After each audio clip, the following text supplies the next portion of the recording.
Let us all choke on the vomit of Ali mania. A coldly calculated ploy, if there ever was one, to get freedom-loving Americans everywhere to actually look forward to living in a police state. What better way to make a homegrown Yankee-style junta seem kind of cool? It's funny, though. I saw no evidence of this junta mania anywhere till certain big money media organs announced that it was everywhere, almost overnight, as if it was planned. Bumper stickers on redneck Southern California Jeeps. T-shirts on the streets and in chic boutiques of New York City. Ollie for president. He'll get things done. Ollie for president. He'll bring America back its pride. Ollie for president. He'll make the trains run on time. Maybe I just expected too much. Right about the time that whole mask should have been torn off. Right about the time our Constitution's defenders should have finally stood up and just said no, Congress, as usual, chose to castrate itself and cover up and nail the mask on tighter. Make no mistake, this is heavier than Watergate. A drunk Nixon bugging his opponent's offices ain't quite as scary as a colonel making plans for martial law. But this time, it's just shrugged off as patriotic. Business as usual. He looked so dashing in that snappy uniform. A sexy, homespun, no-nonsense Nazi. Andy Griffith with fangs.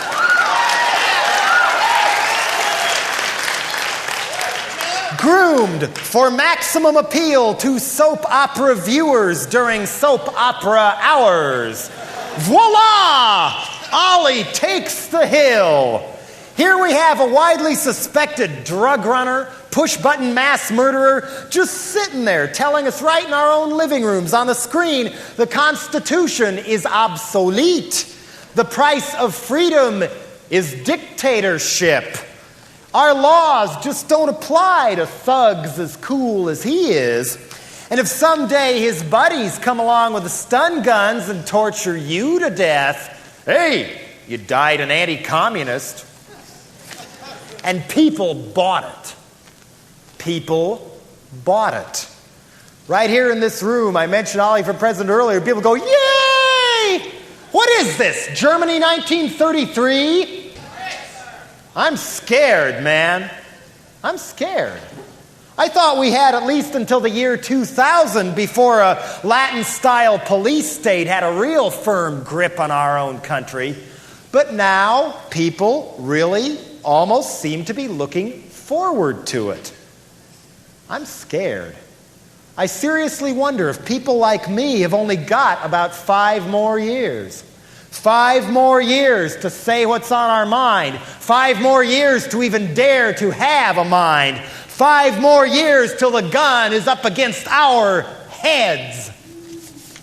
A secret team of Yahoo Yankee renegades from inside and outside the Pentagon and the CIA and their longtime blood brothers, the mob, has been starting wars, sabotaging other people's countries, staging pinpoint assassinations and kidnappings as an outcall service, smuggling in cocaine by the plane load, mountains of heroin back into the United States to finance their own private armies.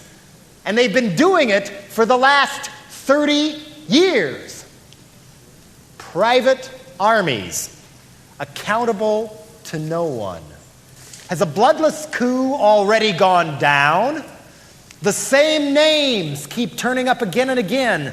The same names at the Bay of Pigs invasion in Cuba. Dirty deals in Angola, 60,000 tribesmen massacred as a favor to an opium lord in Laos. 100,000 more knocked off amidst the war in Vietnam to make sure that smack flowed smoothly into the waiting veins of GIs getting ready to come home. Drug profits laundered with the help of the CIA through the Bank of Nugan in Australia. Some of these same names turn up in Watergate. Same names in the Shah's torture chambers in Iran. Some of them even turn up in the Kennedy assassination. What can we do? We're told that they're patriots. They're our shining front line, the best example we can hope to offer the world of anti-communists who for some reason always seem to be more comfortable hanging out and making deals with the local gangsters, who we arm to the teeth and train not to fight so-called enemies of freedom, but to wage war on their own populations. National security, my ass. Are they killing all these people and drugging us for us? Hardly. This is all just practice. This is all just rehearsal. Trial and error, experiments in terror to get all the bugs ironed out before they set themselves up for the big one, us. Never before has this secret team gathered such a large and savage army of their own in one place. Dateline Nicaragua. These are not freedom fighters. These are piranhas who kill for pleasure and rape for recreation. A Yankee-trained cutthroat killing machine, 10,000 strong, whose only real loyalty is to the libido of the gun. What happens when that war is over? Where are all these Contras going to go? Honduras sure as hell don't want a swarm of 10,000 bandits looting their whole country for years on end. They can't exactly carry on their pillaging in Nicaragua either. What do you want to bet? That the lion's share of the Contras are going to wind up right here, intact, ready to do business in America. For guess who? The same names keep turning up again and again. Theodore Shackley, Richard Secord, Thomas Kleins. Our media hero Ollie is just a little bit player in this scam. General John Singlaub, Frank Carlucci, Edwin Wilson, George Bush. That name keeps turning up too. This so-called wimp factor they've draped on him looks more like a mirage to me, designed to make him look cute, so nobody becomes too alarmed at the prospect of a former CIA director becoming president of the United States. If the secret team's man does become president, you can bet your life people will start to disappear. And if the cops came along one night to drag you away, do you really think any of your neighbors would even care? Do you think your neighbors would care? Half the country wanted Nixon lynched when he tried to pull this off with Watergate, but even people my age don't even remember Watergate anymore. We were 16 at the time. It was everywhere. It was all anybody talked about, but now it's erased. Nowadays, even Congress and most of the press just cover up. Nowadays, it really is just business as usual. Out in the open, business as usual. FBI spying on sanctuary and peace groups. Nothing is done. Someone breaks in and photographs lists of refugees they've got in San Francisco, and then these same lists mysteriously turn up in the hands of the same death squads the refugees fled in the first place. Nothing is done. The El Salvador death squads have turned up right here in America, in Los Angeles. According to the LA Weekly, a refugee leader was kidnapped and raped with a broom handle in a van. Well, if you think it's funny, wait till it happens to you, Jack.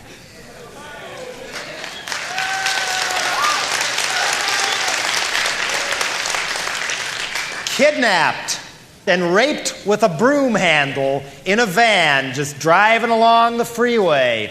She was blindfolded, and she heard voices say, "You tell your friends, we're here now." Nothing is done. And who's going to do anything about it? You? Me? American law says these kind of complaints must be taken to the FBI. How convenient. How new age.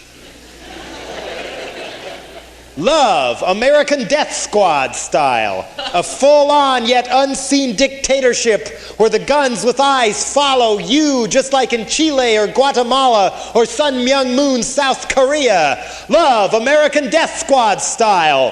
Sounds okay. What's in it for me? I'm tired of all the crime stories I read about in the papers. Every neighborhood should have their own Bernhard Goetz. Love, American Death Squad style. There's writing on the wall, this is where we're going, folks. Right before Nixon's Attorney General went to jail, he said, if you think America is right-wing now, just you wait. What will Ed Meese say right before he goes to jail? Love, American Death Squad style? We interrupt this program with another special bulletin. A secret team owned and operated our scariest criminals all along. Has the bloodless coup already gone down? What can we do besides shut up and buy? I'm scared. I'm scared. I want to be alive. I want to make noise. I want to use my ideas. I want to make more records. What is this, Germany 1933? Why do I feel like there's only 5 more years? Love, American Death Squad style. 5 more years.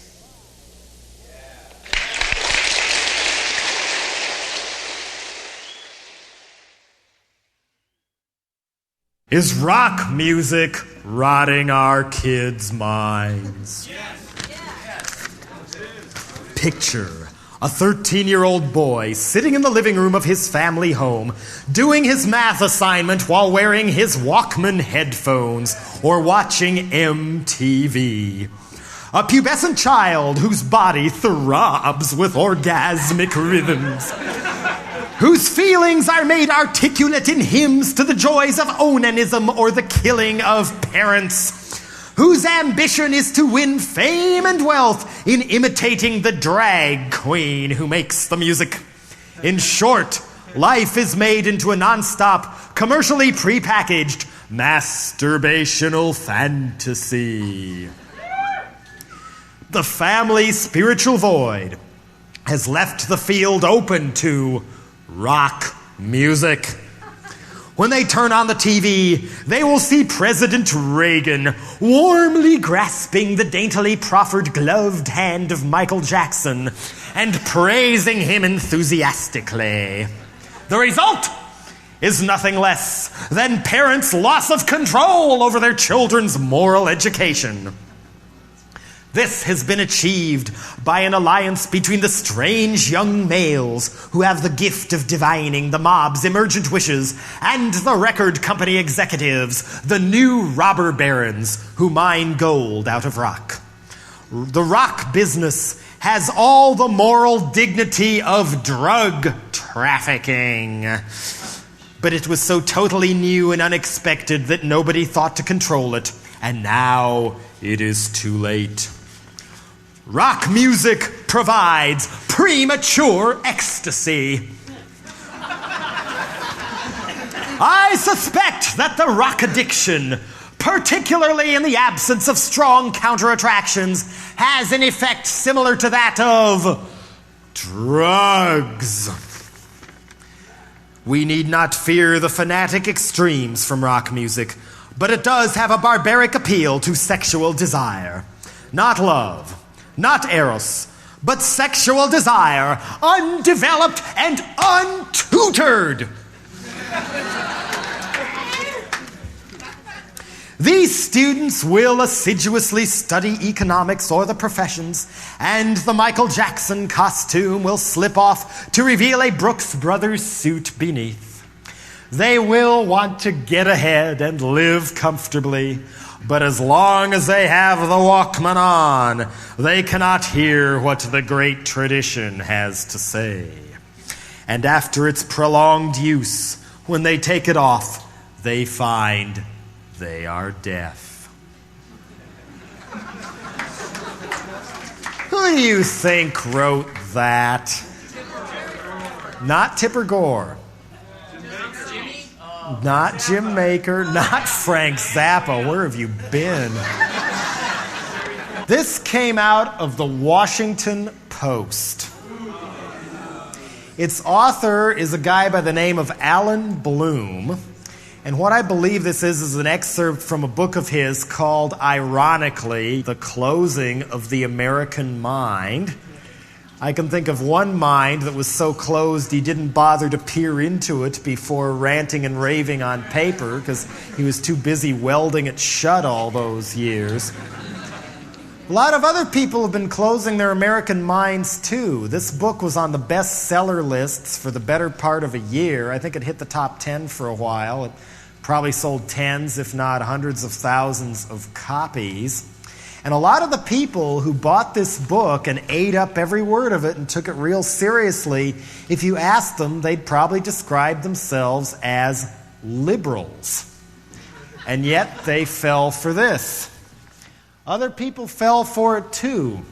You know who the New Republic is? The New Republic magazine, that supposed stalwart of liberalism that's always keeping the liberal flame and never gives up the ship. My dad subscribed to it since he was 18.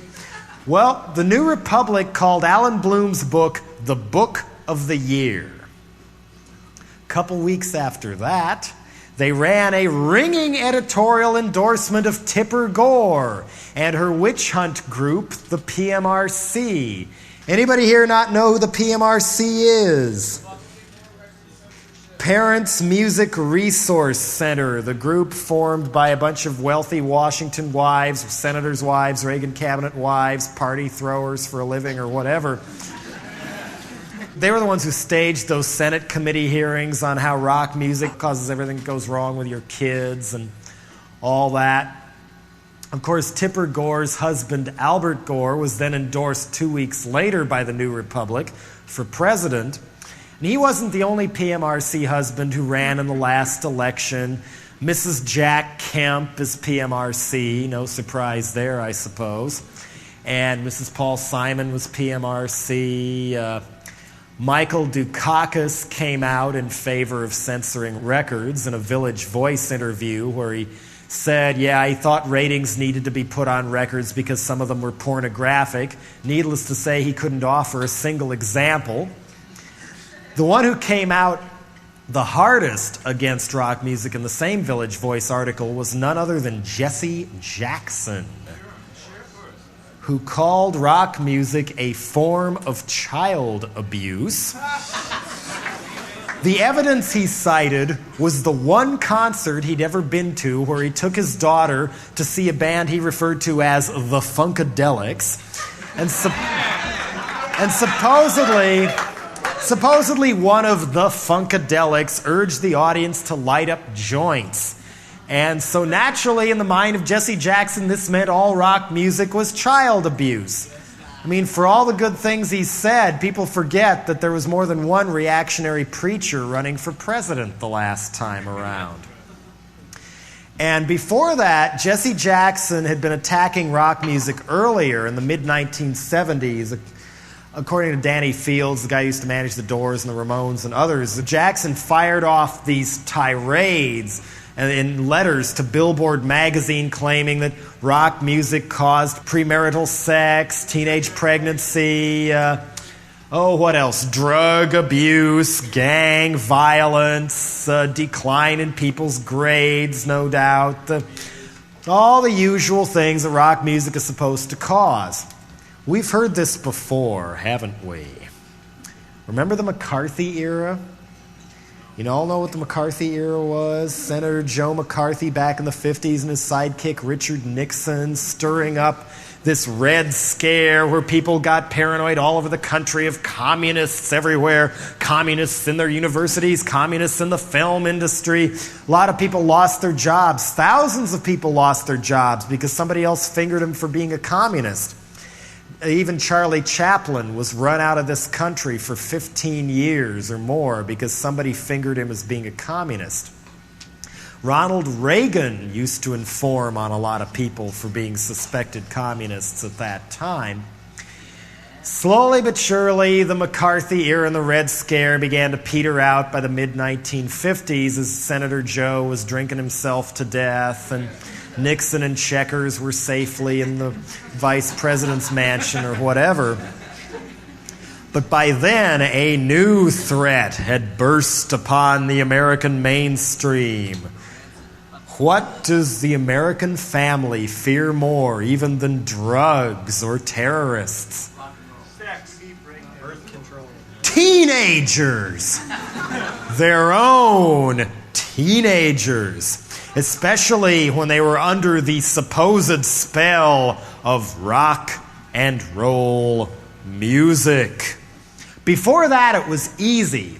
There was rock and roll before 1954, 1955, but it was easy to keep it away from all those nice white teenagers by calling it race music, since it was mainly black people who played it, and so they could only get their songs on black radio stations, only get their songs charted in the black music charts. It was totally and deliberately segregated. To a degree it is now, too. I mean, Billboard magazine, those magazines still have black music charts, and when somebody gets real high up in those charts and maybe white people finally hear about them, well, oh, isn't that amazing? They crossed over. Back then, it was so segregated that the only way to hear a Little Richard song on a commercial pop station was to hear the Pat Boone cover version. Yeah. I mean, even when MTV started, it was all white. It was run by a guy named Bob Pittman, who now produces the Morton Downey Jr. show. And he told the San Francisco papers, quote, "We don't want to cater to fringe groups." Meaning the color of someone's skin makes them a fringe group and they can't be on MTV, at least not until CBS threatened to pull Boy George and a lot of their other popular videos unless they played a Michael Jackson video. And finally, the color line was broken at MTV, barely. But in the 50s, it was worse.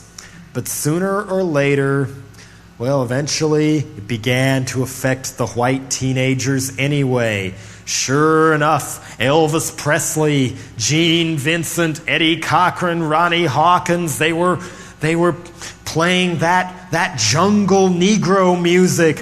And the flyers began to go up around the country. Warn your children, don't buy Negro records, because it is the jungle rhythms of the Negro that stir up the libido of the young and cause them to engage in premarital sex, drunk driving, gang violence, all those things that Mamie Van Doren did in the movies or whatever. Rock music was the cause. And just like the McCarthy era before it, the paranoia spread like wildfire, spread like a disease, where eventually so-called parents groups, concerned citizens with, of course, wealth and media connections and whatnot, put so much pressure on the record companies that they finally caved in and felt they had to let off some steam and gave the public the payola scandal, where suddenly it was a huge scandal that DJs were taking money to play certain records from record companies and promotion men. I mean, what else is new? When have they not taken money to play records? But all of a sudden, this was big news, big scandal, and they had to have a fall guy. So guess who they made the fall guy in the payola scandal? Alan Freed, rock and roll pioneer DJ Alan Freed, whose crime against humanity was playing records by black artists on a white radio station, daring to play Chuck Berry on a station that white kids listen to, playing Bo Diddley, playing Little Richard or Fats Domino or something like that. His reward was being put on trial, his career was ruined, and soon afterwards he died a broken man. And I wonder how many of those concerned parents who put the pressure on the record companies to lynch Alan Freed or whatever because rock and roll was corrupting their kids bothered to check the source of the information. Guess who got the ball rolling and the rumors rolling that rock and roll was causing all these problems with the kids? The Ku Klux Klan. They got it started but it worked. And so for a while, at the turn of the decade there, about all you could get on the radio was Drek like Bobby Rydell or the Four Seasons or something. But that jungle rhythm of the Negro began coming back again. This time, Uncle Sam was ready. The FBI commissioned a special 6-month study into the possible harmful effects of the song Louie Louie. 1,100 pages later, J. Edgar Hoover's finest finally concluded that they weren't sure whether there were any harmful effects to Louie Louie or not because they couldn't understand the words. And the problem grew from there. After a while, kids' friends began arriving home in body bags from Vietnam, and they took to the streets. And some bright people up at the top figured that the way to get people to quit trying to drive out LBJ or Nixon or bring people home from Vietnam was to deprive them of their music.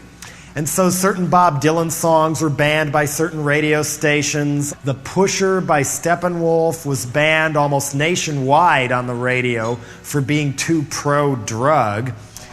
I mean, for anybody who's ever heard The Pusher, it's one of the most powerful anti-drug songs I've ever heard, right up there with Hand of Doom by Black Sabbath, another favorite target of the religious right and whatnot. It was written by a country western singer. Spiro Agnew even got into the act when he claimed that Peter, Paul, and Mary were trying to get kids to take acid through the song Puff the Magic Dragon. His speechwriter at the time was Patrick Buchanan, if that name rings a bell. But then by the mid-'70s, the far right took a tumble and their plans were all too temporarily derailed with the Watergate scandal and whatnot, so they laid low for a while during the Ford and Carter years. But while you didn't hear about them much in the news, they were very busy building alliances, retooling their strategy, more importantly, finally making peace with the religious right, learning how to use computerized mailing lists to send these scare cards all over the country to the so-called silent majority. You know, people believe what they read in the National Enquirer or something if they got a postcard in the mail from persons unknown saying, "Your senator is a baby killer."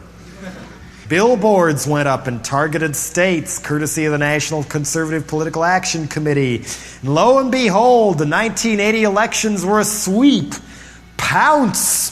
Pow! Suddenly a cowboy actor was president of the United States. There wasn't just one Jesse Helms in the Senate.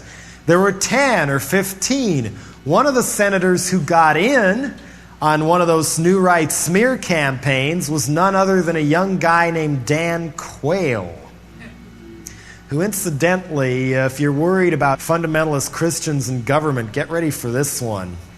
Marilyn Quayle, his wife, has been reported by the New York Daily News, among others, to be a follower of a far right-wing fanatic guru by the name of Colonel Robert B. Team, described as considerably to the right of Jerry Falwell, that he often wears his Air Force uniform while preaching about the imminent coming of Armageddon in nuclear war. And his tapes are supposed to be heard throughout the Quayle household, and both Dan and Marilyn's parents are supposedly followers of Colonel Team. And if that's not enough, Mrs. Secretary of State, you know, James Baker, the guy who's going to be Secretary of State, Susan Baker, is the co-founder with Tipper Gore of the PMRC. She is also a born-again Christian and a liaison directly with the religious right. She's told the New York Times that, quote, "I am God's instrument," unquote. And the purpose of her life is to, quote, "live out the gospel," unquote. And she wants to decide what the rest of us get to listen to. Anyway, when this first came in, sure enough, the same sort of politicization of government agencies, you know, the use and abuse of power for people's own personal and political gain that got Nixon thrown out for Watergate, happened all over again. The FBI began investigating and breaking into the offices of people who were opposed to the U.S. policy in Central America. And Reagan administration decided that all that talk of theirs about the free market and deregulation and all that magic of the marketplace did not apply to what you can hear on the radio. And they decided that all of a sudden you couldn't hear the 7 words George Carlin can't say on television. First, you could only do it at certain wee hours of the morning. Now you can't do it at all. And they said they were aiming at people like shock jock Howard Stern, the New York DJ, who, sure enough, they knocked him out of syndication. But guess who they really threw the book at? KPFK in Los Angeles, a community-owned muckraking news station, an alternative station, the kind of station that through their Pacific News Network would report things like arms for hostages and cocaine, courtesy of people like Ollie North, long before the regular press would touch it. That was who they threw the book at. KPFK had to go through $100,000 in legal bills before they finally got the case thrown out. And they were so intimidated by the charge that now to this day they're scared to air a lot of the programming they had planned. They canceled a reading of Allen Ginsberg's Howl poem, which was found innocent of obscenity during, I think, either the McCarthy era or right after it. They even canceled an airing of some of Nixon's Watergate tapes because Tricky Dick uttered too many nasty words for Ed Meese and his friends at the FCC. And what got KPFK popped was daring to broadcast a play on how to avoid catching AIDS at 2 o'clock in the morning when a fundamentalist minister just happened to be tuning in, waiting. Also, the Reagan administration found a novel new interpretation of the McCarran-Walter Act, which was passed under pressure during the Joe McCarthy era.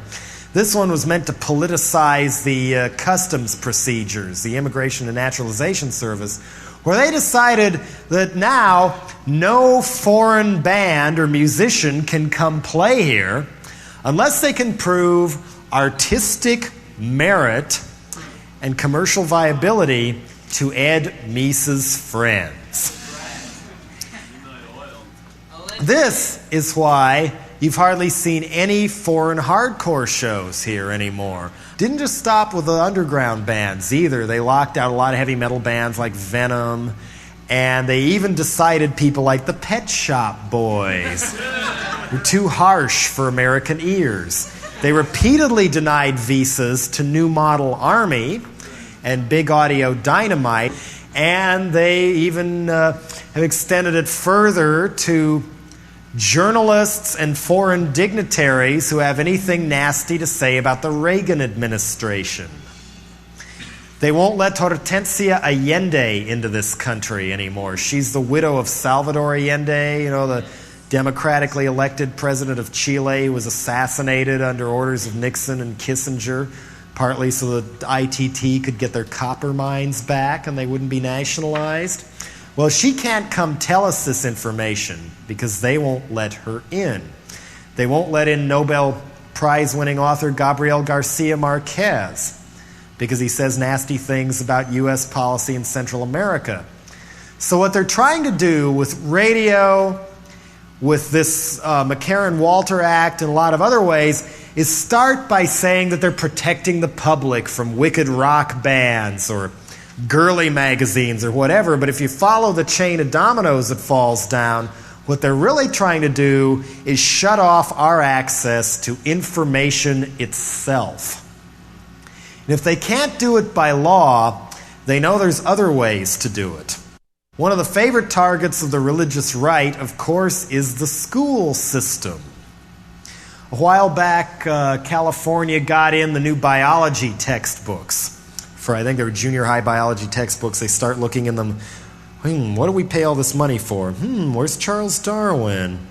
Charlie, where are you? Calling Charles Darwin. Oh, there's a biblical theory of evolution, but where's Darwin? Where's evolution? He wasn't there anymore. Thankfully, the California schools sent the books back to the factory in Dallas, saying this is too much dumbing down even for our school system. But I wonder how many other school districts did the same. And most of America's textbooks for the public schools are made in Dallas, Texas, which is also the home of Mel and Norma Gabler, who not only are opposed to evolution in the schools, they don't even like math books. Mel Gabler has been quoted as saying something to the effect of, the math books have to go because they teach a child that there are no absolutes. And as soon as a kid hears there are no absolutes, sooner or later, he turns to crime and drugs. Now, how did a crackpot like that get so much power they could knock Darwin out of the California schools? They have an unlimited budget coming to them from Jerry Falwell. They use other guerrilla tactics, too. In Tennessee, right down the road from where they had the Scopes monkey trial, where a guy was put on trial for teaching evolution in the public schools. You'd think that battle would be won by now, right? Not anymore. A group of self-styled humble folks, humble concerned parents about their children, filed a lawsuit in a dirt-poor rural school district without much of a tax base, saying that the taxpayers' money should go to finance a special separate curriculum, especially for their kids, so that their kids wouldn't be exposed to things like the Wizard of Oz or Huckleberry Finn. You know, real occult things like that. I mean, a school principal in Omaha apparently even burned National Geographics for being satanic around the same time. And one of the ringleaders, Vicky Frost, waddled up to the stand, plopped herself down, and sobbed on the witness stand for all to see about how her daughter would never be a feminist, and that capitalism is ordained by God. And any mention of the Catholic Church could leave my child confused. About time, right? Well, Vicky Frost won. And right after that, it happened again in Alabama, this time statewide. A federal judge, W. Brevard Hand, ruled that over 80 of their textbooks had to go, throw them out, burn them, or whatever, because they violated separation of church and state by not promoting fundamentalist Christian doctrine enough. He called this a non-religion religion named secular humanism, which is also a term Jerry Falwell uses a lot, and people like Phyllis Schlafly, you know who she is, runs a group called the Eagle Forum, who also wants to pretty much shut down our public schools as an educational institution. The Eagle Forum says they want to get rid of driver education and get rid of any mention that America is part of a greater world community of people, because that's unpatriotic. Later on, finally, the ruling in Tennessee was shot down by the Supreme Court, and a court of appeals in Atlanta threw out Judge Hand's ruling. But what's going to happen in 2 or 3 years when somebody else, financed by people like the Eagle Forum or whatever, do a suit like that and take it to the Bush Supreme Court? I mean, think of the Bush Supreme Court. There's only 3 thinking progressive justices left on that court, and they're about ready to croak. They're over 80 years old. I mean, we've seen some pretty scary signs already. You know, Anthony Kennedy was supposed to be this big moderate, and now he's looking more and more like a Robert Bork in disguise or something. Only about 2 or 3 weeks ago, the Supreme Court ruled that if the cops arrest you for a crime and seize a bunch of evidence during their search that could clear you of that crime, and then they go and, shall we say, lose it or destroy it, that's fine. No problem, according to the Reagan Supreme Court. Just imagine what happens when Bush can twist around the Supreme Court. And let's not forget their other favorite blackmail tactic, economic harassment, shooting people full of holes where it counts in the pocketbook. If the Constitution says you can't do it anyway. And remember the Mies Pornography Commission? Remember when all of a sudden It was starting to creep up in the papers that our Attorney General was so incompetent he couldn't even take a bribe right. And so Meese decided to seize the headlines, take them back, saying, "Hey, remember me? I'm top cop. I'm tough on crime.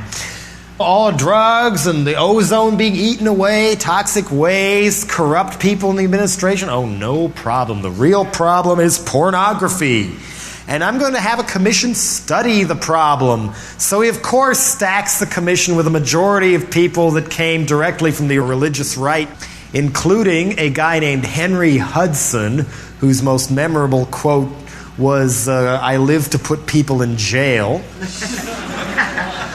Another one even wondered aloud during the hearings. He knew so much about the subject they were supposed to be experts on. Wondered, quote, "Is it lawful to have sex with a corpse if you are married to it?" And so sure enough, they concluded after much thoughtful study like that last question, that sure enough, pornography was causing all the wicked things that corrupt our children and turn people into perverts and make them disagree with the Reagan administration and things like that. But the gosh darn Constitution keeps getting in the way. But instead, why not blackmail them economically? We'll show you how it's done. The Meese Commission even provided an example. They were encouraging people to form local citizens vigilante groups. They send an under-the-table threat letter on federal stationery to 7-Eleven and some of the other convenience store chains saying, "You are going to be on our blacklist in the final report unless you take these blacklisted magazines out of your stores." If that sounds like McCarthy to you at all. We want you to get rid of the hard stuff like Playboy, Penthouse, Forum.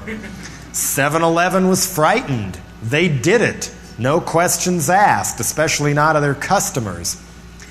Only 1 month after that, the Walmart chain, which is the third largest variety store chain in America next to Kmart and Sears. You see them mainly in the Midwest and the South.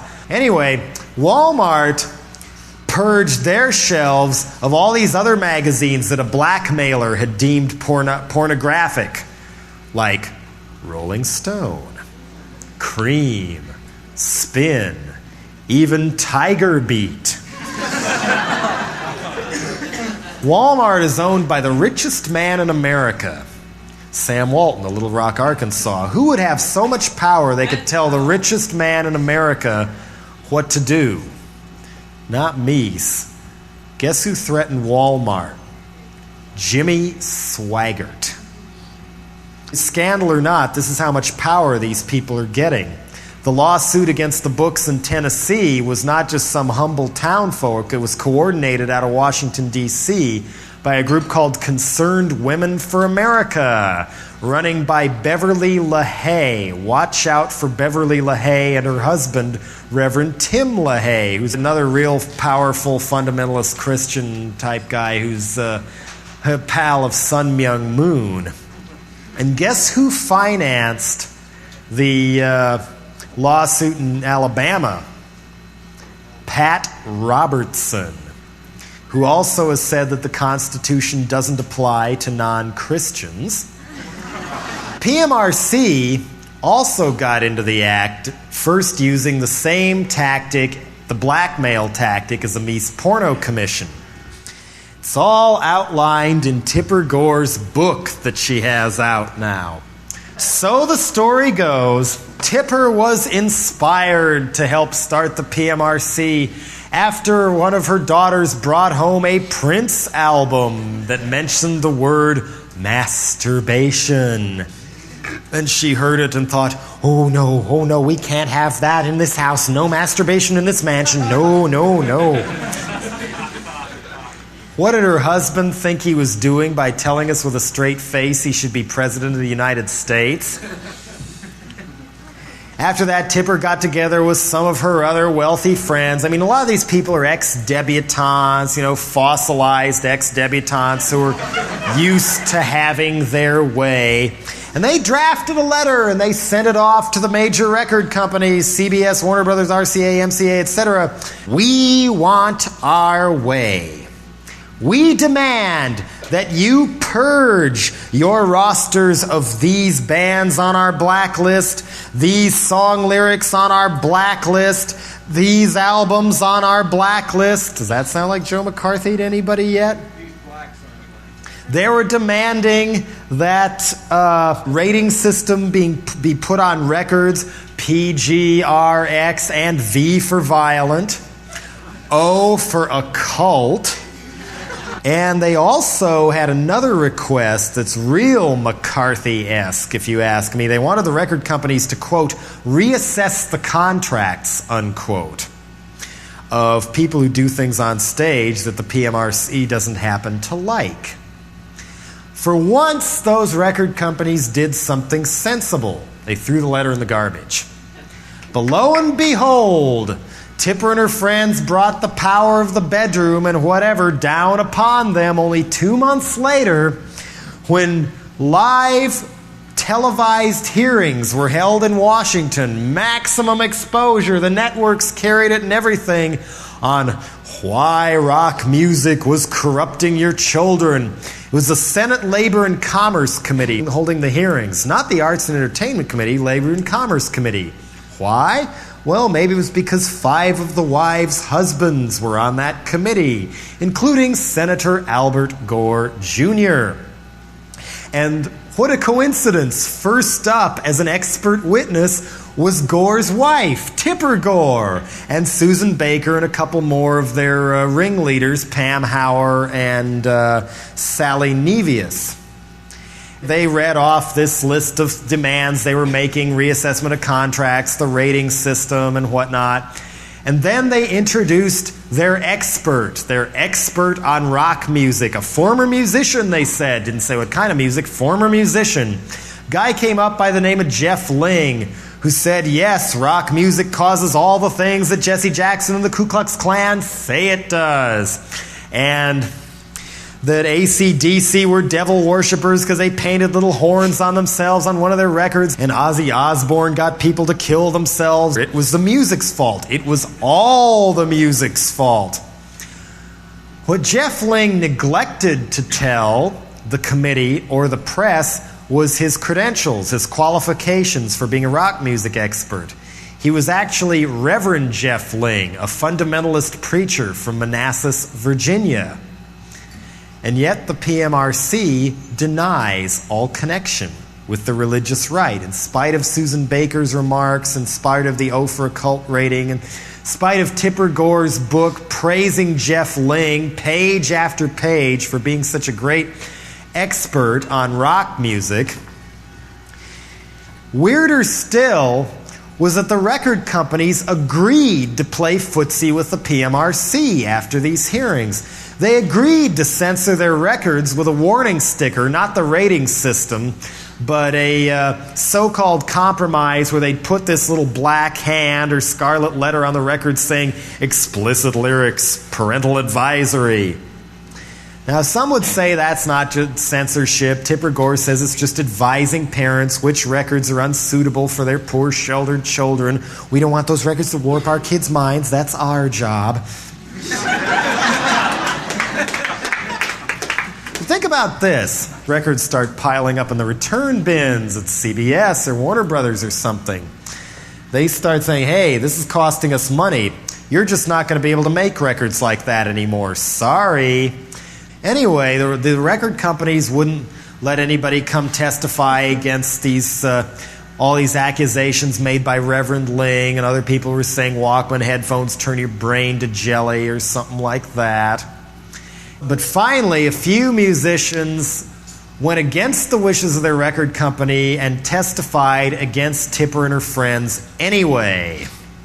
Frank Zappa testified against the PMRC.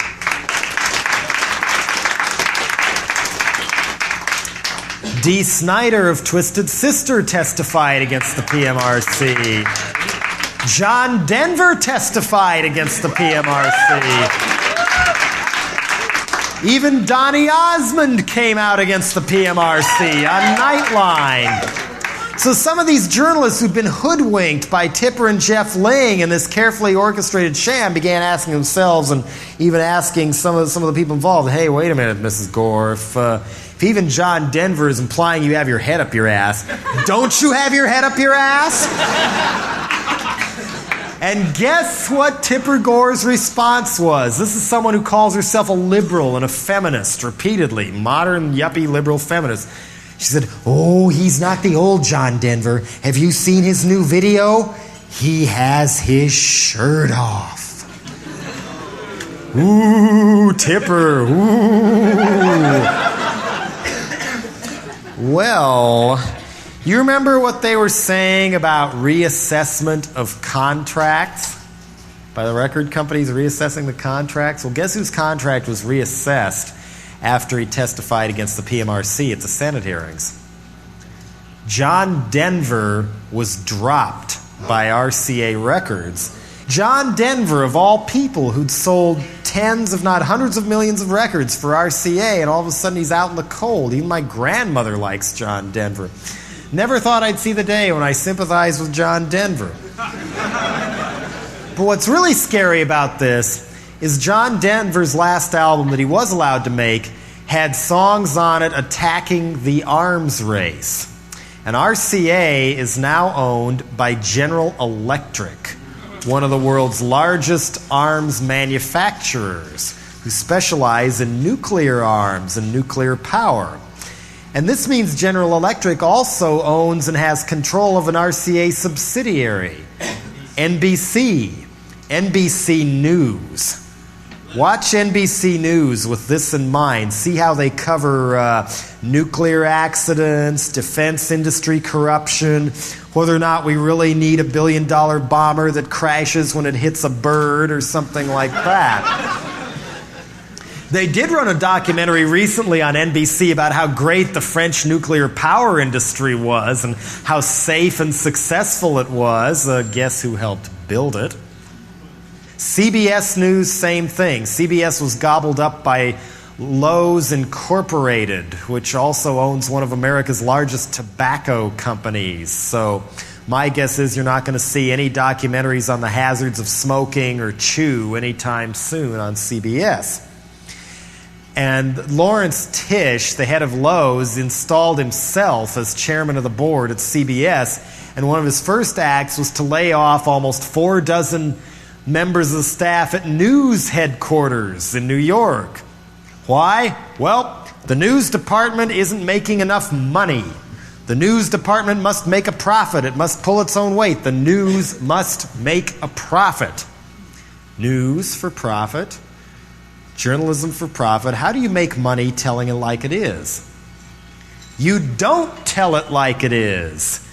You tell it the way people like the USA Today tell us the news. I mean, as far as I'm concerned, the USA Today is America's version of Pravda or something. You know, they never tell people too much about anything lest they actually start thinking instead of shopping. You know, there's happy news for happy people with happy problems. I mean, you can bet the next time there's war in the Middle East, you look in the USA Today machine, they're either going to have a sports headline at the top or hot new tips for the 3-day weekend. Or how much does Liz Taylor weigh this week? Or something really important like that. Or my favorite USA Today that I kept at home to prove my point was when they ran the headline, "Survey proves most Americans love their jobs." And we're going to see more and more and more of this as time goes on. There was another survey taken that showed that even the nightly news programs now contain 25% less actual news than they did just 6 years ago. There's also a book out called The Media Monopoly. Oh, we've read that, seen that. Okay, it's written by written by a guy named Ben, I hope I pronounced his name right, Bagdikian, something like that. His first volume that came out in 81 sounded the alarm that 80% of all our media, that's books, textbooks, movies, newspapers, TV, records, you name it, was in the hands of only 45 corporations. Now it's in the hands of only 29 corporations. He predicts that by the mid-1990s, we may be down to as little as 6 global corporations feeding us the news as they see fit. Suddenly the rainforest is going to grow back. Suddenly the Diablo nuclear power plant built on the earthquake fault is going to be perfectly safe. Suddenly Ronald Reagan will appear to be 35 years old in all his pictures again. Just you wait. I mean, this is the kind of thing you're going to see as there's more and more concentration of our media in the hands of the corporate overlords who really run the governments of the Western world. And yet, people like Tipper Gore say, oh, we're just concerned about the little children. We mean no harm. We couldn't possibly hurt anybody or anything. I found out how wrong that was. Starting April 15th, 1986. April 15th, 1986, Tax Day. And what a tax day it was. I was up in the attic part of this flat I used to rent. I used to go up the stairs and sleep up there and everything. And I heard this tromping up the stairs. Who could that be? Dun, dun, dun, dun. We're police officers. Dun, dun, dun, dun, dun. What are you doing in my house? Dun, da, da, dun, da, dun, da, da. You are under suspicion of trafficking in harmful matter. Harmful matter? What's that? Can you imagine any matter more harmful than finding a cop in your bedroom? And then going on down the stairs into the main part of the place and finding it's not just one cop, not just 2 cops, not just 3 cops, not just 4, not just 5. 9 cops were busy tearing my whole flat to pieces. I felt like it was a DEA drug raid or something, or like I'd walked into one of them William Casey-inspired made-for-TV movies about how the KGB comes in and ransacks Sakharov's apartment and throws his stuff all over the place and runs off with his private mail. Well, there were 2 cops going through my address and phone book page by page, comparing names. I mean, if any of you ever sent me anything and I put you in my book, smile, you're on candid camera now. Since it wasn't just San Francisco cops who were tearing my house to pieces, 3 of the 9 cops were from Los Angeles. I mean, I don't think I have to tell you, they're one of the most violent police forces in America, if not the world. And I was asking, well, what is this harmful matter? Come on, what is this? If you kept me under surveillance half as good as I know you can, you'll know there ain't no drugs in my place. And you'll know there ain't no guns or Uzis under the bed, contrary to Governor George Deukmejian's report about how punk is a gang phenomenon. Anyway, so I find out that what it takes 9 cops to tear my whole house apart to find the booty, the harmful matter, is a record album. Frankenchrist by my old band Dead Kennedys.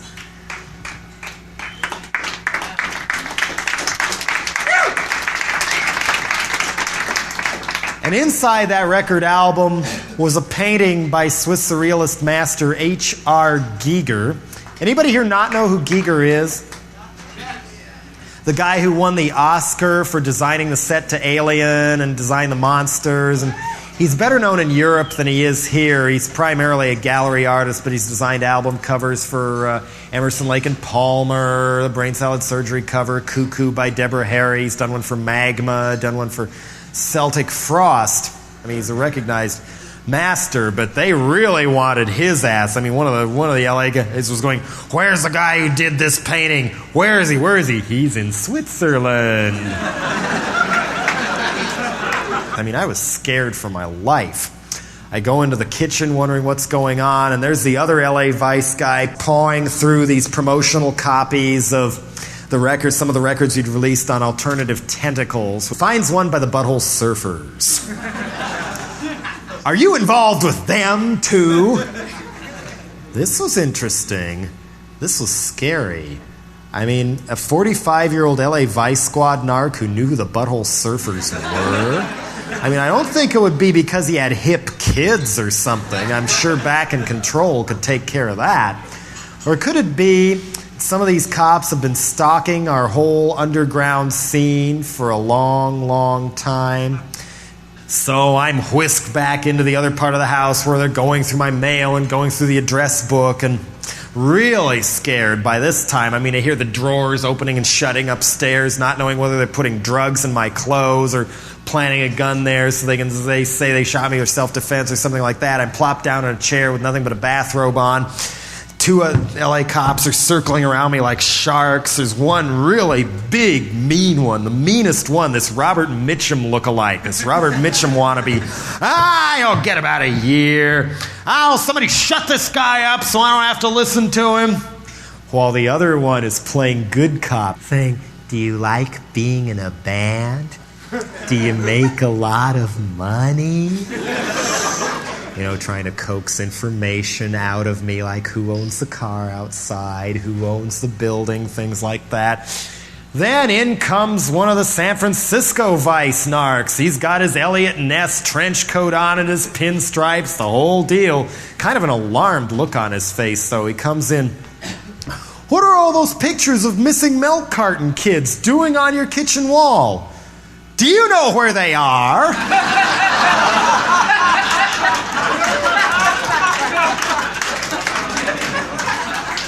I felt like saying, yeah, I'm John Wayne Gacy, and they're all buried downstairs. So finally, after 2.5 hours of this nonstop terror, and believe me, having that many cops just swarming around you, just waiting for any excuse to pound you or blow your way, it's a subtle form of rape, and boy, do they know it. After about 2.5 hours, they finally, between the 9 of them, they had what they wanted.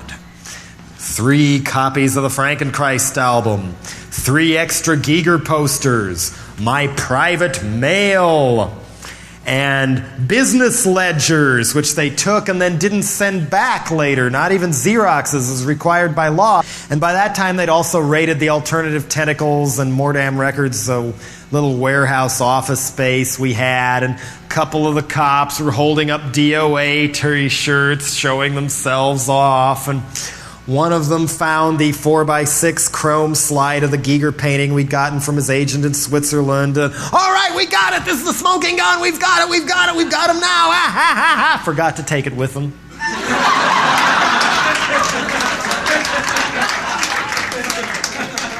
But nevertheless, 2 months later, June 2nd, 1986, the day before Election Day, I found out that me and 4 other people were all charged by the Los Angeles City Attorney's Office with 1 count each of distributing harmful matter to minors.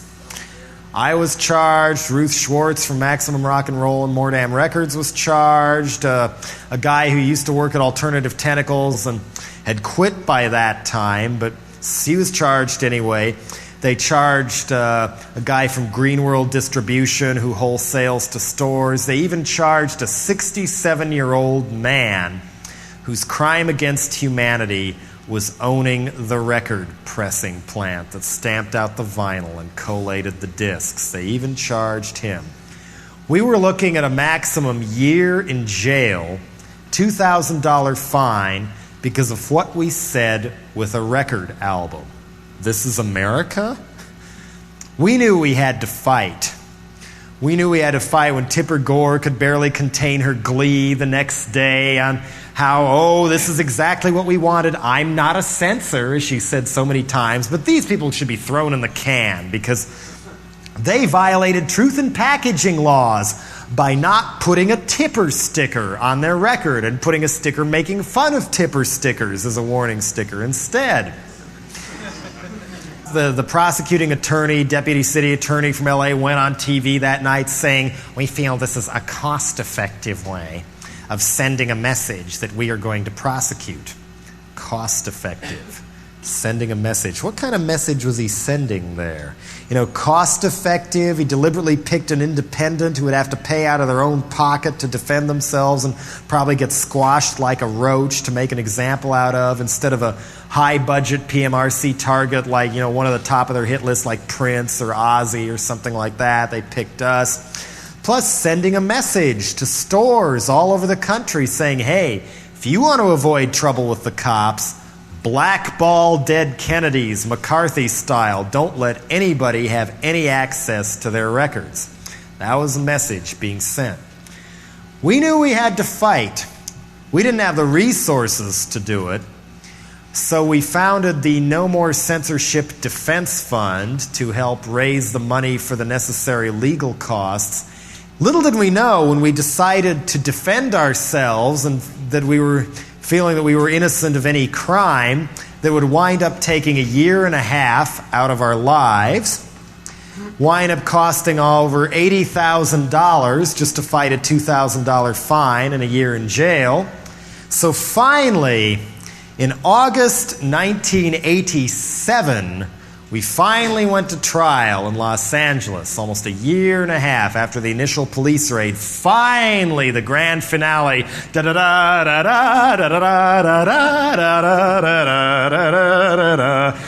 Right kitty corner across the street from that courthouse where they have all the low-angle camera shots of on Perry Mason singling. Yes, the trial, where Perry just tears the prosecutor to shreds and all the witnesses reveal themselves to be backbiting snakes towards each other, and inevitably 20 minutes later one breaks down and confesses to the whole crime.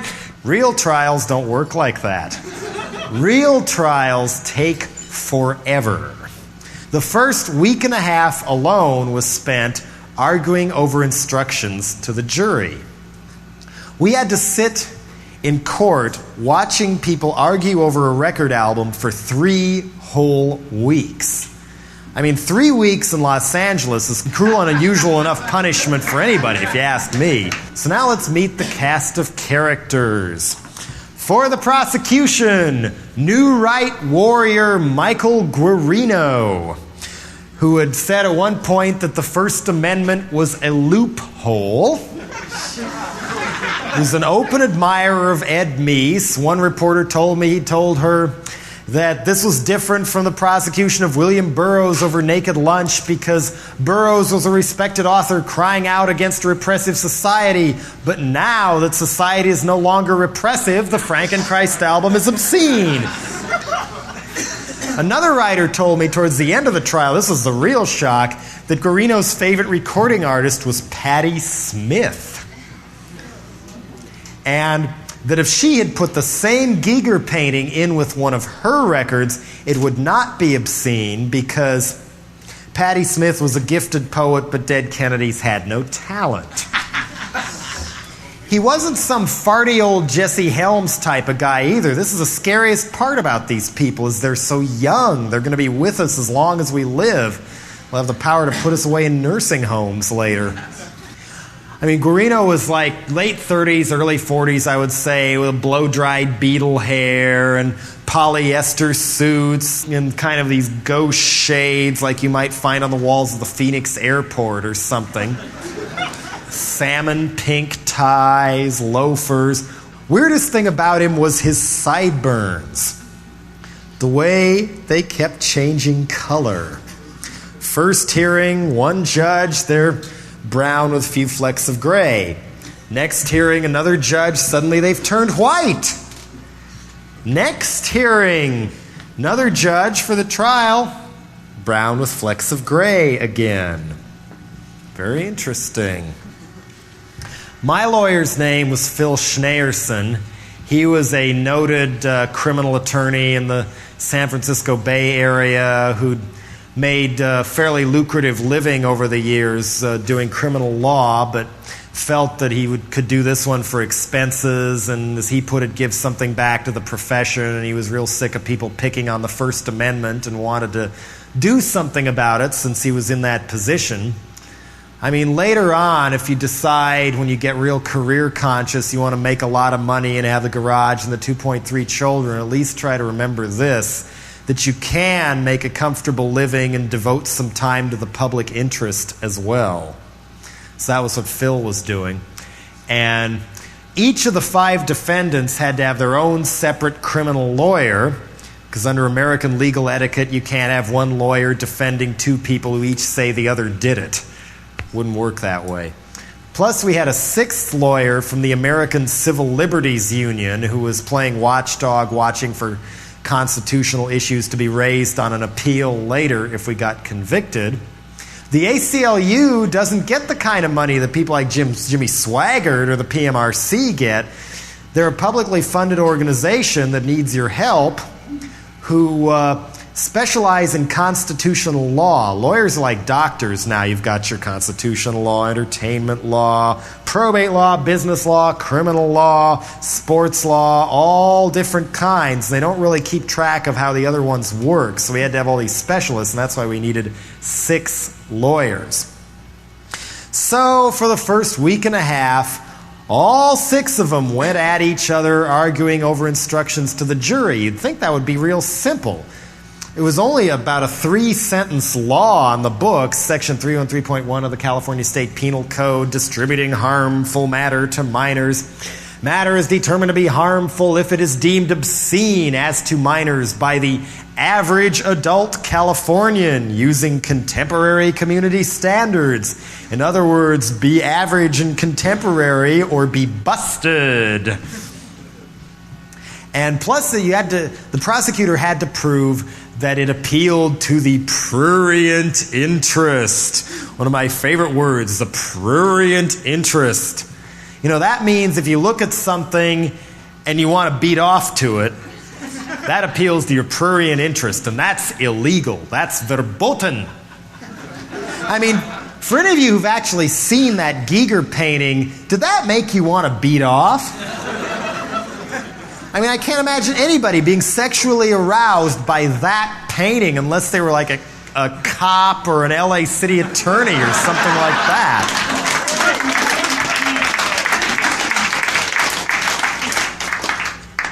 That Giger painting will sure get you if you look at it. I mean, it's not a pretty picture. That's what I like in art sometimes. Something inspires you to think, even if it's not something you necessarily like to look at or hear, something like that. I mean, to me, that's not an exploitation picture. It's an anti-exploitation picture because it's so gross. To me, there it was. Consumer culture on parade. A society, America, bent on screwing each other in more ways than one. That, to me, was also what the Frankenchrist album was saying in the words. So after about a week and a half of arguing over the jury instructions, the poor jury wound up receiving about 60 pages of instructions on what an average adult Californian was and what contemporary community standards were and what the prurient interest meant. But it was worth it to argue over every and or and but and get real nitpicky in all the language and all those pages, because as a result, we got them tightened up enough that they had to drop charges against the 67-year-old man who ran the record pressing plant. Although by that time, for whatever reasons, his health had deteriorated to the point where he was physically unable to attend the trial. A day later, charges were also dropped against Steve Boudreau of Green World Distribution, the wholesaler who sold the record to the store. A lot of good that's going to do him now that Green World has gone bankrupt. So then it was time to argue over admissibility of evidence. And finally, the entertainment had begun. Does anybody have a pen I can borrow? Anybody have a pen? No, don't throw 20 at me. One will do. I can't imitate Michael Guarino properly without a pen open and cocked between the index and middle finger, always kind of poking at you, right at eye level when he talks to you, kind of like a little claw or something, poking at you with his pen. And the smoking gun Guarino thought he had to get admitted into evidence was this handwritten list I'd been keeping of the different records we'd put out on Alternative Tentacles, title, artist, serial number. With the serial numbers, we had them Virus 1, Virus 2, Virus 3, etc. Now, one would think, Your Honor, that it would be important to show the jury how these people deliberately disseminate material they know is offensive to the public taste with bands with names like the Crucifix and the Butthole Surfers, and look at these titles: Plastic Surgery Disasters, War on 45, Nazi Punks Off. And then there was one title where he was so moral he wasn't going to say it aloud in court. Never mind, he used every four-letter word in the book with his assistant at the trial, who, just my luck, was Officer Friendly, the same Robert Mitchum wannabe who'd scared the living daylights out of me during the raid. I got to sit a few feet away from him for 3 weeks. Never mind that he used foul language with Officer Friendly when the judge was out of the room, or more importantly, when the press was out of the room. Keep in mind, this is a guy who was so moral, he was going to save America's children from wicked Giger paintings and rock records by circulating airbrushed photos of himself to the local media. Anyway, he brings the virus list up to the judge like a kid bringing a paper to the teacher or something. Judge looks at it. Everybody except Guarino is kind of snickering by now as he takes the list back. Even the cop is starting to laugh a little bit, and Phil Schneerson finally asks, "Well, what's the problem? Is that song a little too close to home? Too drunk to fuck?"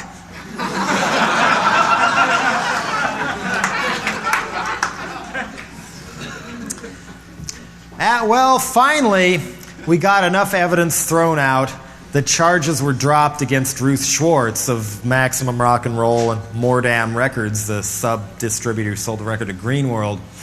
But the judge had proven alarmingly tight-wadded toward letting us use any kind of evidence in court that could show this was a politically motivated trial and that there were outside forces at work here.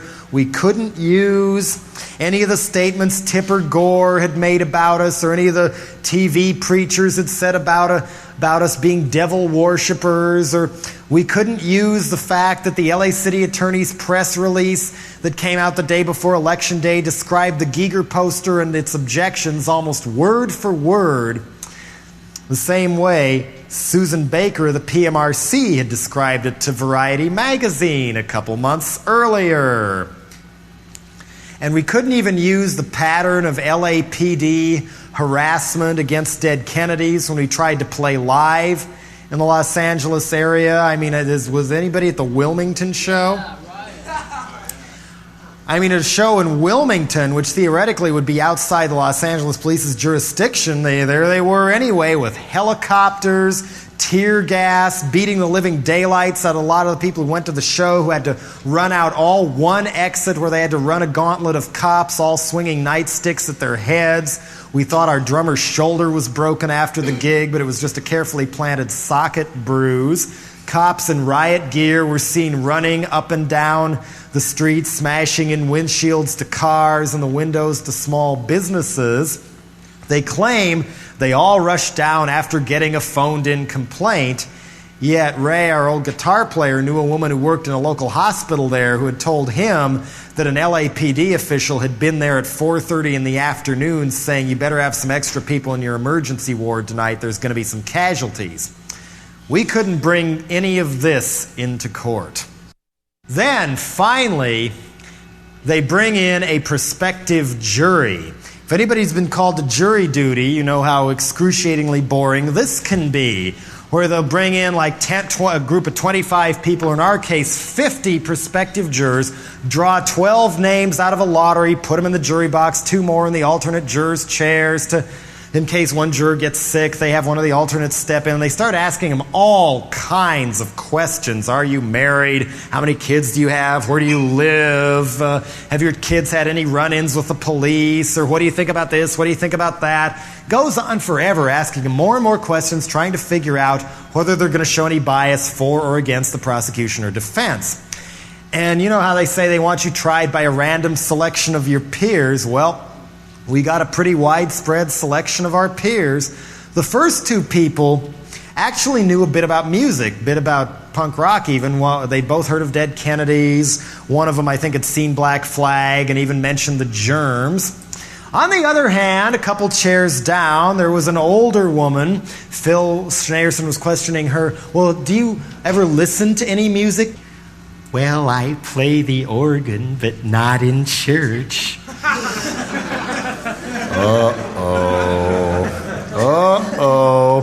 Didn't get any better. Down in juror number 7's chair, in a gray suit, was an egg.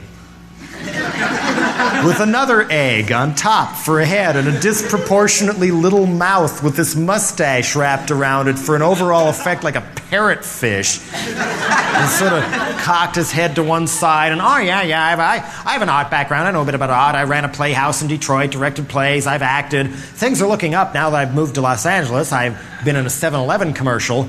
But I turn the radio off whenever that song I Want Your Sex by George Michael comes on. I don't want my daughter to hear that. I'm going, oh no. An articulate guy with an art background who's conservative as hell. Oh boy.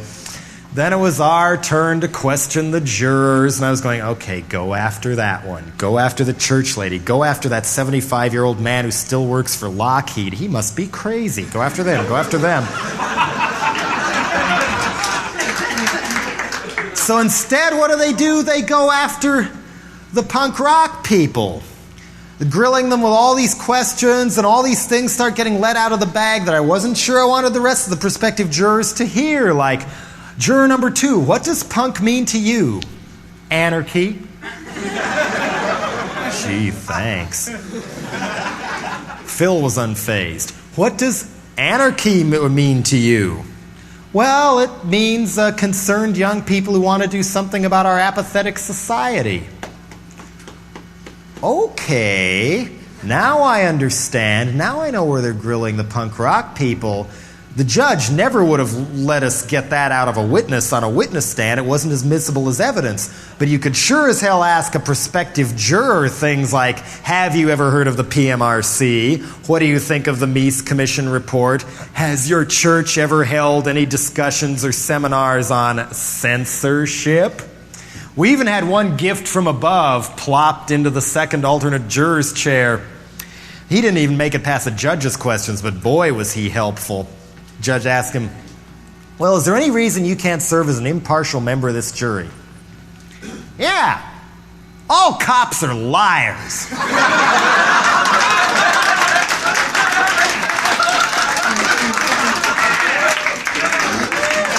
And why do you believe this to be true, sir? Well, I was put on trial in this courthouse once, and the cop lied on the witness stand, and I was convicted, and then he told me afterwards, well, that's the way the game's played. Judge, out! But all the rest of the prospective jurors heard that. So then it was time to start getting rid of the jurors. The prosecutor will kick one off, we'll kick one off. Nobody has to cite a reason. They just kick out the ones that they don't want on the jury. And then every time somebody new gets drawn out and plopped in one of the jurors' chairs and asked all those questions, it can go on for weeks. And so the prosecutor is supposed to go first, and Guarino says, prosecution's satisfied with the jury. What? I don't get it. Okay, guys, never mind. I don't understand why they're doing that. Kick off the church lady. Kick off 7-Eleven. Kick off that one. She gives them the creeps, man. Get rid of them all, man. They all give me the creeps. He's saying, no, don't you understand what he's doing? He's trying to pass every time he can, so we use our allotment of 10 jurors we can kick off before he does, so he can put anybody he wants on at the end. But we can solve that. Okay, defense is satisfied with the jury too. Ha-ha. So the mixed bag was in the jury box, and finally, after over 2.5 weeks, it was time to call the first witness. The one Guarino so melodramatically referred to as the victim, the little girl. And she didn't look like a little girl to me. She was 16, looked maybe 19. She got up and sat in kind of a pantyhurst monotone, talking about how she'd bought the record at a chain store, the warehouse store in the Northridge shopping mall, and brought it home. And then her mom testified how for some reason they opened their little brother's Christmas present before Christmas, and for some reason reached in and went straight for the Giger poster. And then for some reason, instead of taking it back from the store and getting another record, they sent it to the state attorney general's office, who then sent it back to the LA City Attorney's Office. Merry Christmas! Have you noticed there's a missing link in the chain here? They didn't charge the record store. I mean, Guarino justified this to the press, saying, well, they were cooperative and took Dead Kennedys off the shelves. Remember sending a message? You remember Joe McCarthy and people like that sending a message? Well, it looks like the record store took that message pretty well. They were part of the Warehouse chain, the largest retail chain in California. They didn't just ban Frankenchrist from the one store in the Northridge shopping mall. They banned every record we've ever made from all their stores permanently. Anyway, we also discovered something else interesting, that our case is only one of about half a dozen designed to bend the law.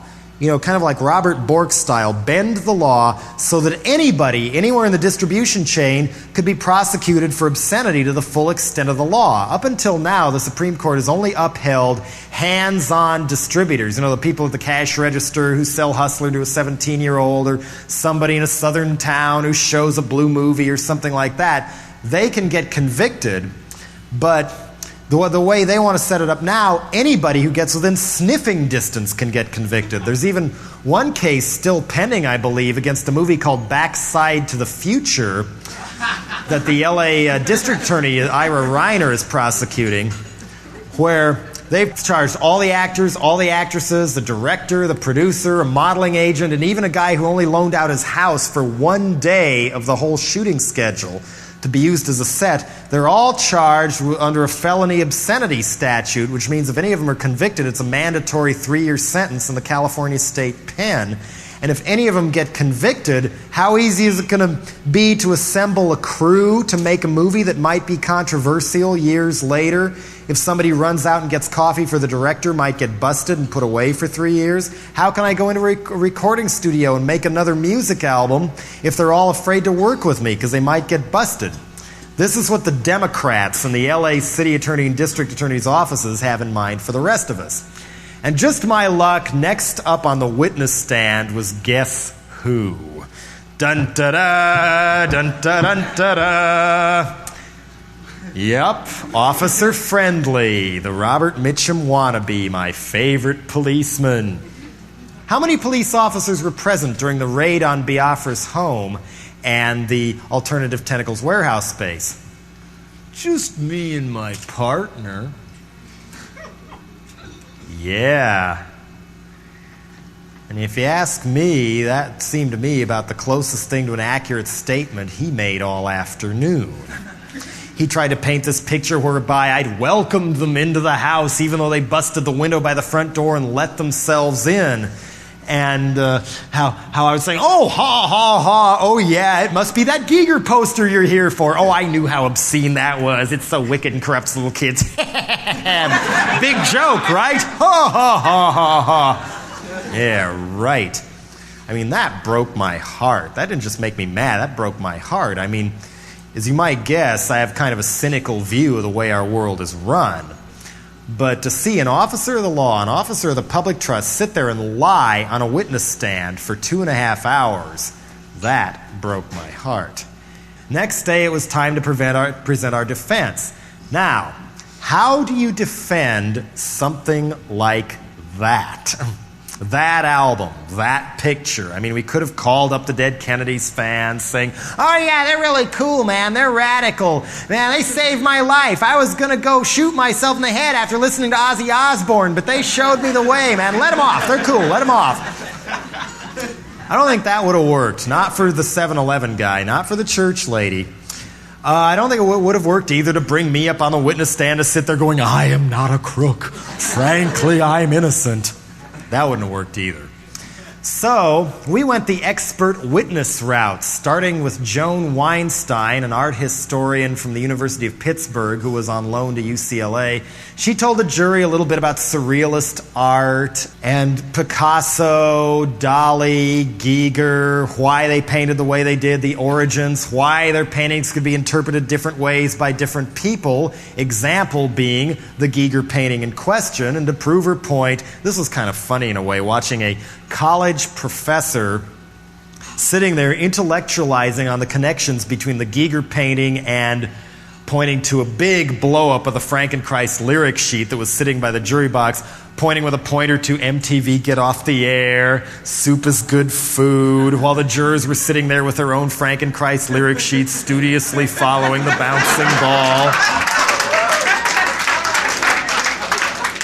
They had something else in their possession by that time, too, because we'd gotten word earlier that Guarino had been mouthing off to the press about how he was going to withhold the actual Giger poster from the jury until the very last possible minute, since he knew we wouldn't want him to see it, and then build up the suspense Hitchcock style so you know you're going to get scared, and then open up and flash the Giger poster. Oh, we're scared! Oh, it's so obscene! Oh, it's so evil! Oh, Tipper Gore was right! Throw him in jail! Boil him in Tupperware! Oh! So Phil started out the day, well, now, jury, you're probably wondering what all this fuss is about, right? Jury, exasperated. Right. Here, have a poster. You can each have a poster. And here's a lyric sheet so you can understand why that would be in an album to begin with. You can take it home. You can keep it afterwards. You can even have the record and the cover at the end of the trial if you would like it. And so then on cross-examination of Joan Weinstein, Guarino just went wild. He stormed up armed to the teeth with all these collector books of Giger's art that some people would pay hundreds of dollars to obtain. Open them up. All right, isn't this painting sick? Isn't this painting obscene? Isn't this painting sick? Don't you think Giger is obsessed with sex with the dead? Isn't this painting sexually explicit? Isn't this sick? Isn't this sick? Don't you think this is sick? Don't you think this is sick? I mean, I just thought, woo, this guy is obsessed. Poking holes in a beautiful Giger book with that pen of his. Well, you know, in a way, that's kind of cool. Here was a guy who was one of the worst examples I've ever seen of what happens when someone with no sense of humor is allowed to have too much power. And he had to eat, sleep, and dream H.R. Giger's paintings and Dead Kennedy's songs for a whole year and a half.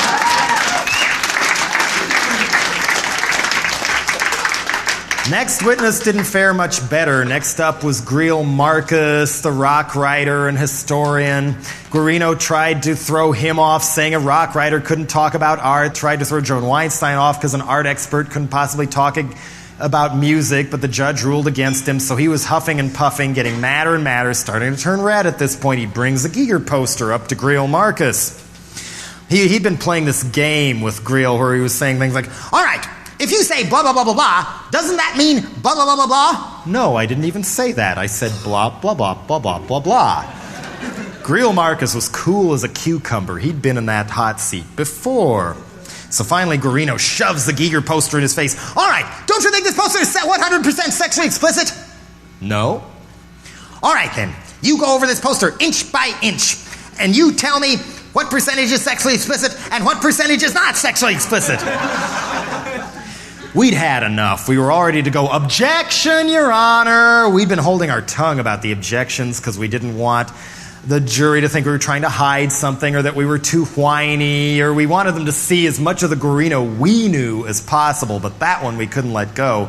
And finally, Gary Mandonak reaches around, and he was Ruth Schwartz's attorney who stayed on to help Phil with my defense. Said, Phil, don't object yet, don't object yet. Look at the jury box, look at the church lady, look at the church lady.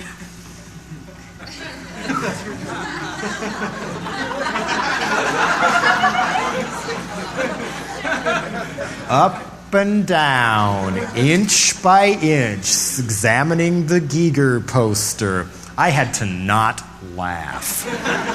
Through this whole trial, I had to sit there as a generic defendant in a suit and a tie and a little preppy hairdo, trying to look as innocent as possible, not show any emotion which might give me away to the jury.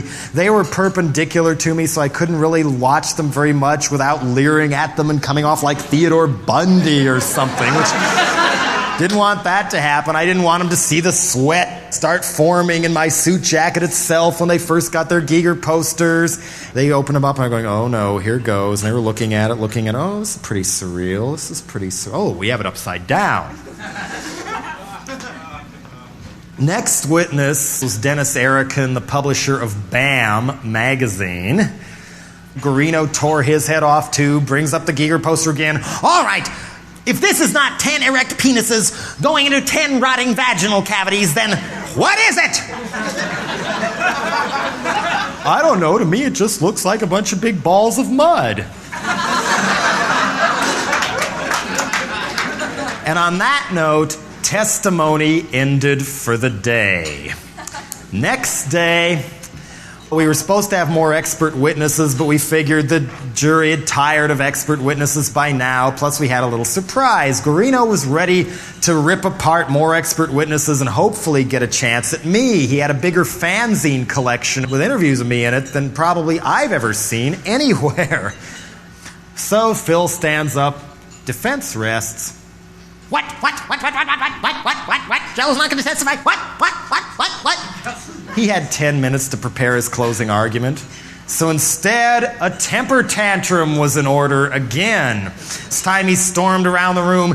Giger is a Richard Ramirez of art. You know, the Night Stalker murderer. And these people should be seen in the same light. Don't be fooled by the fact that Mr. Jello Biafra appears to be nicely dressed or smiling Bonanno over here. And don't be fooled by the fact that their lawyers appear to be friendlier than I am. Finally, he couldn't restrain himself. He had to do it anyway. He whips out the Giger poster and flails it around the courtroom for all to see, thus exposing its contents to at least 15 minors in the courtroom gallery.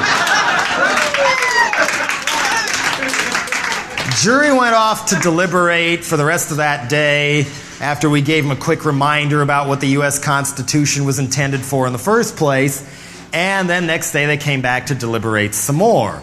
There is something even more boring and long-winded than being called to jury duty or how long his talk has become, and that is waiting for the jury to come back with a verdict. You can't leave. I tried to do that, and the bailiff stopped me. Just my luck, his name was Kennedy.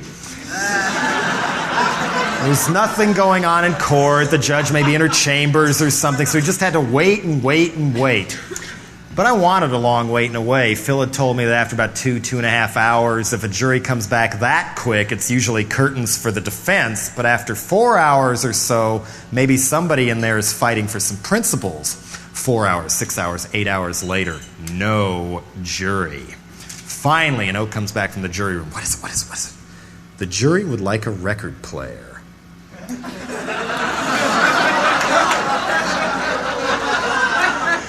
Oh no.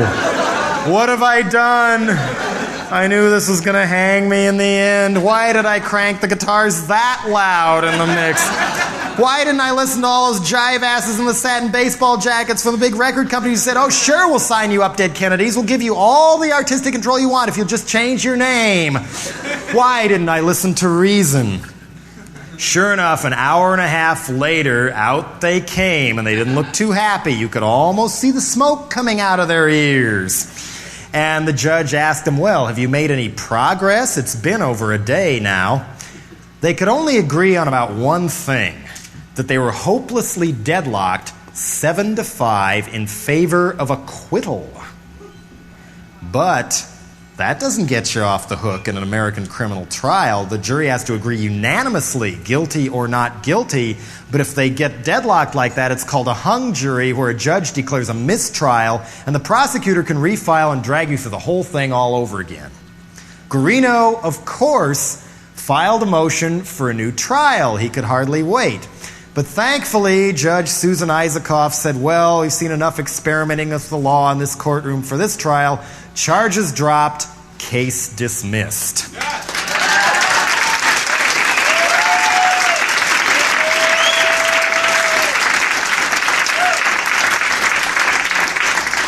But did we win? No. Did we win? Well, yes, battle but not the war. The war is getting worse by the day. Watch for what the religious right tries to do to your schools. Watch for them trying to shut down cool record stores or cool college radio stations. And as Frank Zappa puts it, don't let them govern by telling people what they don't like. Go out and tell them what you do like. Support these people. At the very least, why give the PMRC sponsors your money? There's more I'd go into, but we're out of time. Thanks for coming. Thanks to Bogarts for letting us go this long.